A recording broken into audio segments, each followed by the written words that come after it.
Yun! Muli nagbabalik tayo para sa The Order series. Ngayon, titinan natin ang trickster ng JAA, si Yuichi Nagumo. Ang fan favorite supporting character na kinagiliwan dahil sa good looks at humor nito. Hailing from a family of spies, kaya trained si Yuichi sa art of espionage and he is considered a master of disguise sa buong organisasyon.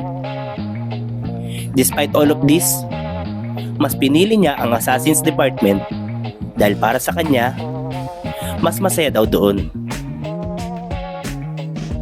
Gaya ni Sakamoto, na-recruit din siya sa Order after ng VIP mission niya with Kindaka. At dito magsisimula ang journey niya as an asset ng grupo. Mapagbiro man, makikita na may sense of loyalty si Yuichi pagdating sa mga kaibigan nito. Una, pinotektahan ni Nagumo ang pamilya ni Taro nang atakihin ito ng mga pugante na tumatarget sa protagonist. Din nung makomato si Kindaka, si Yuichi ang gumastos sa hospital bills nito sa loob ng 8 taon.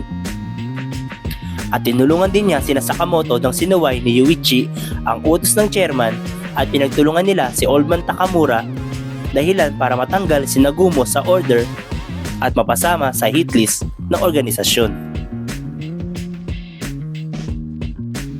As a hitman, deception ang forte ni Nagumo dahil kaya niyang gayahin totally ang isang tao to the point of perfection. An optimal skill for his sneak attacks. Andyan din ang multi-tool weapon niya na kung saan nakapaloob ang iba't ibang uri ng patalim, making his moves unpredictable. At kung sa melee combat lang, hindi papadaig ang trickster ng Order. Dahil maging si Gaku, a tough combatant ng grupo ni Slur, ay hindi din nakaligtas sa bagsik ni Yuichi. At dahil dyan, si Yuichi nga ang masasabing the most effective agent, hindi lang sa intergathering, maging sa pagtapos sa mga target. Next time, ating pagtitinan ng mga current and former members ng The Order. Kaya naman kung may anime, manga related topic kayo na gusto nyo i-feature namin, just comment down below or DM us. Please do follow, like, and share.